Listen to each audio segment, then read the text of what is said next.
Thank you, Mr. President. The last supplementary on this question goes to the Leader of the Opposition, the Honourable Steenhuisen. Thank you very much, Madam Speaker. Mr. President, I think that this question and the discussion today is looking at things from the wrong end of the pipe. And surely the pressure is because our economy is shedding millions of jobs every single year. Since being xenophobic about current jobs that non-South Africans are doing and scapegoating foreign nationals, what we should do, and I'm sure you agree with me, is create many, many more jobs, and we can do this by attracting foreign direct investment. South Africa needs to be part of the global economy. But the truth is, Mr. President, we scare foreign direct investment away with red tape, labour legislation, and other mechanisms so stringent that nobody wants to create jobs here. To encourage investment and job creation, particularly for the 13 million South Africans who are unemployed, we need the economic reforms that you speak about so often.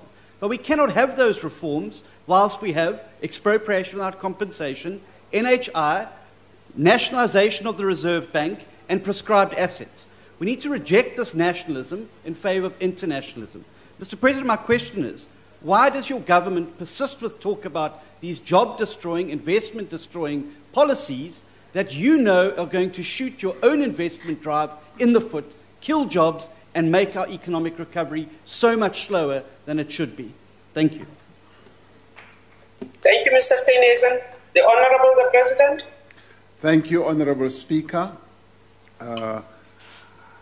It's possible that Mr. Honourable Steenhuisen, Honourable Steenhuisen is really hard of hearing. It's possible that I may whisper to him that he needs to go and visit an ear doctor, because he hardly ever hears. I'm not being unkind to you, but he hardly ever hears what I say.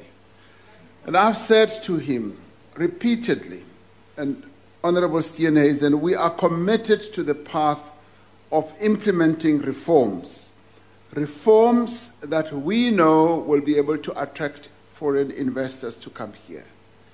Now, this notion that you put across that we are sort of committed to these policies that will scare investors away is clearly not correct. It is not correct, and that is why I say you need to listen very carefully to what I say, and I'm not being unkind. Because when you listen to what I say, I've been saying repeatedly, we want to attract foreign investment, and it is for this reason that we've held 2 foreign investment conferences, and we're going to have one later this year, albeit on a hybrid type of basis, like we did with the infrastructure symposium. Mute. Mr. President, please proceed. And in doing so, we will be continuing to remove the red tape, which you speak about. And the red tape, yes, has been there, and I've been saying, rather than have red tape, we must roll out the red carpet so that investors should come in. And that is exactly what we are going to continue doing. And the economic reforms, there are quite a number of things that we need to do and make sure that we attract investors.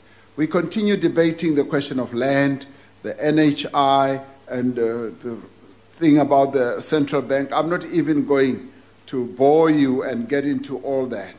But you need to hear me very clearly and carefully when I say we are going to proceed with the reforms. And some of the suggestions, by the way, to your favor that you've made are very good suggestions that we will follow through with. But all I plead for is that do listen very carefully when I articulate all these issues, because that is precisely what we are committed to. We want to promote policies and approaches to our economy that are going to be attractive, that are going to attract investors to come to South Africa and invest. Not only for foreign direct investment, but also for local investors. We want the private sector to invest, and to invest in a bigger way than they have in the past.